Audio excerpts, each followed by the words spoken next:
59 नंदिनी लड़ाका पहलवान।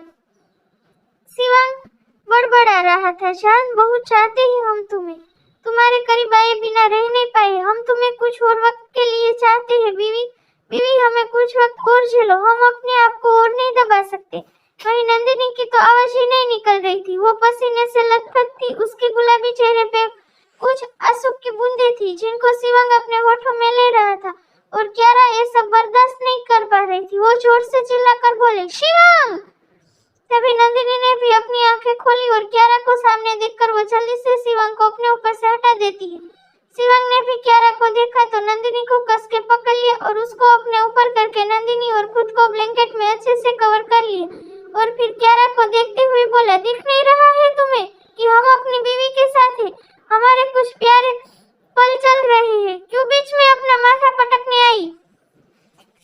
शिवांग के ये कहने पे क्यारा पलट गई और जोर से बोली, कपड़े पहनो और जल्दी से आओ, बात करनी है मुझे तुमसे। इतना बोलकर क्यारा फिर से पांव पटकते हुए निकल गई। उसके जाने के बाद नंदिनी शिवांग से दूर होने लगी तो शिवांग ने उसको फिर से पकड़ लिया और उसके होठों को देखते हुए बोला, क्या हुआ, हमारा करीब आना अच्छा नहीं लग रहा है? नंदिनी ने बस नाम में सिर हिला दिया और धीरे से बोली, वो बड़ी माँ ने कहा था कि सुबह ही शिव जी के दर्शन कर लेना। ये सुनकर शिवांग नंदिनी को देखते हुए बोला, तुम्हारे शिव जी तो तुम्हारे सामने है, कर लो दर्शन। नंदिनी ने सिर झुका लिया और तभी शिवांग ने ब्लैंकेट को हटाकर खुद निकल गया और अपने कपड़े पहनने लगा और फिर नंदिनी को देखते हुए बोला, अब चलो जल्दी से, नहीं तो सब आ जाएंगे यहीं। नंदिनी कुछ बोल ही नहीं पा रही थी, उसको समझ नहीं आ रहा था कि वो क्या करे, क्योंकि शिवांग के सामने कैसे ब्लैंकेट से बाहर आई, इसलिए वो धीरे से बोली, वो अब बाहर। शिवांग समझ रहा था बट वो नंदिनी को परेशान करना चाहता था, इसलिए वो बोला, बीवी आज जो कुछ भी हुआ है ना हमारे बीच, उसके बाद तुम्हें हमसे शर्माने की जरूरत नहीं है, हमने तुम्हें बिना कपड़ों के देखा है। अब तो नंदिनी और भी नजरें नहीं मिला पा रही थी। तभी शिवांग ने नंदिनी को ब्लैंकेट के साथ उठा लिया और एक साइड में लेकर खड़ा कर दिया और नंदिनी को उसकी साड़ी देते हुए बोला, जल्दी करो घर जाना है। नंदिनी ने अपनी साड़ी ली और धीरे धीरे ब्लैंकेट को सरकार के साड़ी पहनने लगी। ये देखकर शिवांग ने ब्लैंकेट छीन लिया और बोला, अब जल्दी पहनो।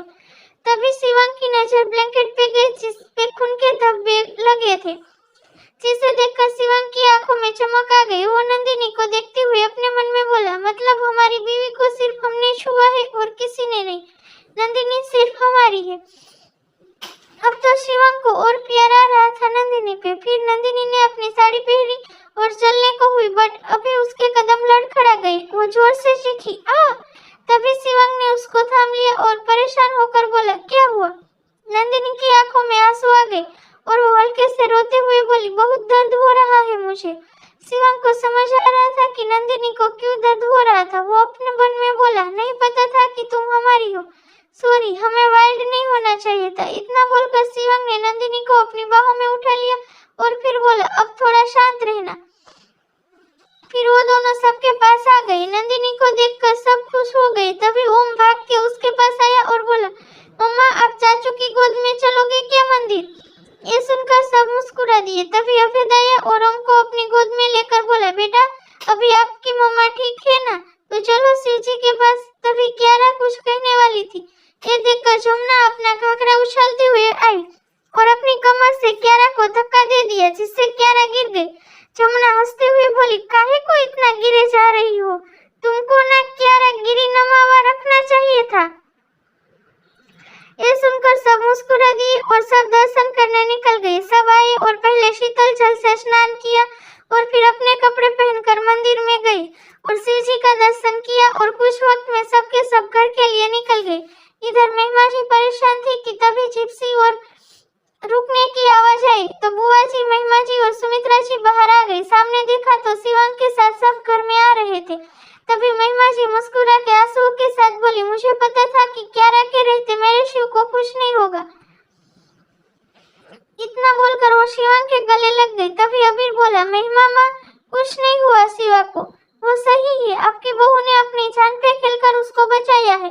ये सुनकर महिमा जी नंदिनी को देखने लगी। फिर सबके सब घर में आ गए।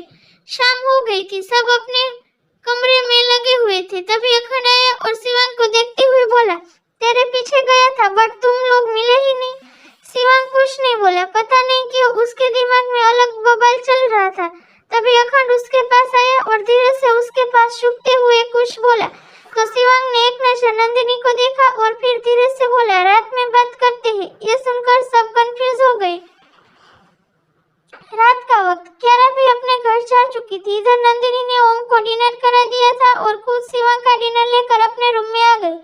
ओम नंदिनी को देखते हुए बोला, मम्मा पता है मैं कल बहुत रोया था, मुझे आपके बिना नहीं रहना मम्मा। नंदिनी मुस्कुरा के ओम के माथे पे किस करके बोली, मम्मा ओम को छोड़कर कहीं नहीं जाएगी। बट ओम अब आप सो जाइए क्योंकि कल आपका स्कूल है बेटा। ये सुनकर ओम ने नंदिनी को कस के पकड़ लिया। इधर नियति किचन में पानी पीने आई थी और फिर वो जाने लगी। तभी अबीर ने उसका हाथ पकड़ लिया और उसका मुंह पकड़कर उसको एक रूम में ले आया। इधर भैरव ने भी जमुना को पकड़ लिया था और उसी रूम में ले आया जिसमें अबीर नियति को लेकर आया था। इधर शिवांग वाड़े से रूम में आया तो देखा नंदिनी खिड़की के पास खड़ी थी। उसको वहां देखकर शिवांग उसके पास गया और पीछे से उसकी कमर में हाथ डाल दिया और उसके गर्दन पे किस करने लगा। तभी नंदिनी दूर हुई और रूम में आते हुए बोली, खाना खा लीजिए, सोना है मुझे। शिवांग रूम में आया और नंदिनी की बात मानकर सोफे पे बैठ गया और बोला, लाओ। ये देखकर नंदिनी ने शिवांग के सामने डिनर कर दिया। शिवांग खाने लगा। नंदिनी बस उनको देखे जा रही थी। वो बस सोच रही थी कि शिवांग कुछ तो बोले बट उसके दिमाग में कुछ और ही बवाल चल रहा था। जैसे ही शिवांग ने खाना खत्म किया तो नंदिनी को देखते हुए बोला, हम कुछ काम से बाहर जा रहे हैं, सुबह तक आ जाएंगे। इतना बोलकर शिवांग जाने लगा। तभी नंदिनी डबडबाती आंखों के साथ जोर से शिकायत करते हुए बोली, हाँ हाँ अब तो आप जाएंगे ही मुझसे दूर। अब आपको मुझसे क्या लेना देना है? आपको तो जो चाहिए था वो मिल गया। नंदिनी की बातों ने शिवांग के आगे बढ़ते कदमों को रोक दिया। वो पलटकर नंदिनी को कंफ्यूज होकर देखे जा रहा था। वो नंदिनी के पास आते हुए नरमी के साथ बोला, तो क्या चाहती हो हम ना जाए? नंदिनी आंसू पोंछते हुए पलट गई और बोली, नहीं चाहिए, नहीं चाहिए चाहिए। अब आप क्यों करीब आएंगे हमारे? सिर्फ अपने मन की करनी होती है। तब नंदिनी, शान और बीवी याद आती है आपको ना? उसके पहले ना उसके बाद। ये सुनकर शिवांग इरिटेट होकर बोला, यार चाहती क्या हो? पास भी नहीं आने दे रही हो, दूर भी नहीं जाने दे रही हो, क्या करें हम? परेशान करके रख दिया है तुमने हमें। ये सुनकर नंदिनी फिर से शिवांग की तरफ पलटी और अपनी कमर पे एक हाथ रखकर बोली, अच्छा अब मैं आपके लिए परेशानी हो गई हूँ, मुझसे पीछा छुड़ाना चाहती है?